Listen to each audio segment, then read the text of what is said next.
Հարցազրույցի եմ հրավիրել Ուժեղ Հայաստան կուսակցության անդամ Արթուր Միքայելյանին, ինչպես եք դուք այս պահին, ինչպես շատ հայեր եւ նաեւ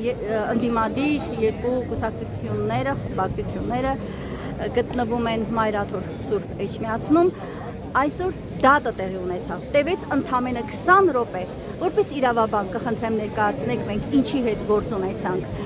դատում էին իդեպ հիշեցնեմ նաեւ մեր հեռուստադիտողներին դատում էին ամենայն հայոց կաթողիկոսին եւ Գերագույն հոգեվոր խորհրդի անդամ 6 եպիսկոպոսներին։ Մանրամասներից դատաքննության մանրամասներից տեղյակ չեմ ու զերծ կմնամ հիմա գնահատականներ տալուց, բայց ամենակարևորը սա պատմության ամենաամոթալի էջերից մեկն է, որ պատմության մեջ նման բանականություն չունի, որ վերապար որը ներգրավեն հանրային քրեական հետապնդման մեջ ու հրավիրեն դատարան։ Ես չեմ խոսում նաև սրբազան հայերերի մասին, որ ինչ-որ իշխանությունների կողմից դա դառել է սովորություն ու այսպես ասեմ, սա ոչ թե պայքար է անձերի դեմ, սա պայքար է հայ առաքելական սուրբ եկեղեցու դեմ։ Ու մենք բոլորս միասին պետք է թույլ չտանք, որ նրանք կարողանան իրենց մտածածի կեղծ օրակարգը, որը թելադրվում է մեր հարևան երկրների կողմից, կարողանան հասնել վերջեթերի։ Պարոն Միքայելյան, բազմաթիվ մարդիկ են այստեղ, սա ինչի մասին է վկայում։ Տեսեք, մենք միշտ ասում ենք համախմբում քաղաքական դաշտում, կարծես թե ուշանում է, տարիներ շարունակ ասում ենք ձախողվում է, կարող է լինել հայ առաքելական եկեղեցին եւ նաեւ կաթողիկոսը հենց այդ համախմբող ուժը, այդ համախմբող գործոնը, որը մեզ կազատի մի իշխանությունից, որը հայկական օրակարգից հեռու է, կարող եմ ասել ուղղակի թշնամու օրակարգ իրականացնող ուժի հետ մենք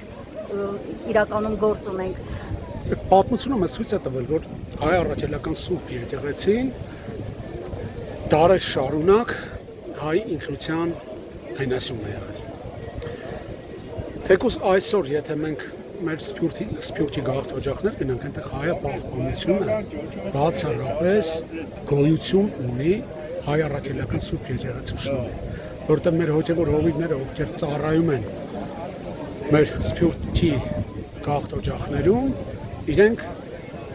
այնպես են անում, որ հայը պահպանվի, եկեղեցիներում հայկական դպրոցներ եւ այլն։ Բնականաբար մենք ել եմ ասում, իրավունք չունենք թույլ տալու այս անարգանքը, որը այս իշխանությունները ցուցաբերում են հայ առաքելական սուրբ եկեղեցու դեմ։ Սա մեր ամոթն է,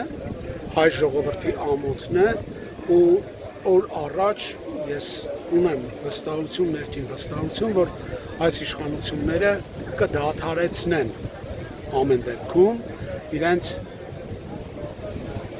այս գործը լավ ոչ հայ առաքելական սուրբ եկեղեցու դեմ։ Եթե դա դրսի արտաքին պատվեր է, ինչին իրենք լծվել են կատարելու, կարծում եք այդ հույսերը ձեզ որտեղից։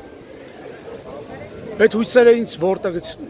ներքին հույսեր են, ոչ թե ասենք ինչ որ քաղաքական դա ցանկությունը ավելի շատ, որովհետև կարող է այդ ամեն ինչը, եթե մի փոքր էլ իրենք փորձեն ավելի շատացնեն, դա կարող է ներքաղաքական արդեն սրացումների գնա, որովհետև մենք հայ առաքելական սուրբ եկեղեցու զավակներ ենք։ Մենք սիրում ենք մեր եկեղեցին, մեր հավատը մեզ թույլ չի տալիս ուղղակի նման անհարգալից ձևով վերաբերվել հայ առաքելական սուրբ եկեղեցին։ Նիկոլ Փաշինյանն այն անձն է, որը փողոցից եւ պայքարից եւ բախումներից չի վախենում։ Չէ, վախենում է, բայց այս պահի դրությամբ հիշում եք ընտրություններից հետո ասում եք դուրս եկեք փողոց։ Ու շատերը ովքեր իրեն ճանաչում են, ասում են ինքը փողոցը 10 մատի պես գիտի եւ դրա համար կանչում է այնտեղ, որպեսզի հետո կարողանա նաեւ ձերբակալություններ, կալանավորների շղթան շարունակել։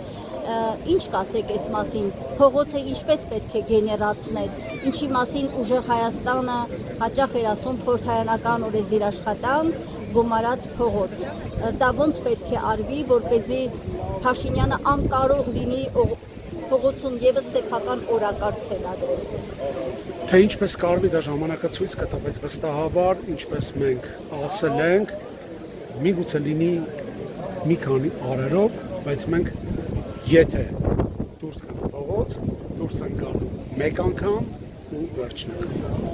Շնորհակալ եմ, պարոն Միքայելյան, ուժ եւ կորով Ուժեղ Հայաստանին եւ մեզ բոլորիս։ Շնորհակալ եմ։ Վստահեցնում եմ ունենալու ենք Ուժեղ Հայաստան։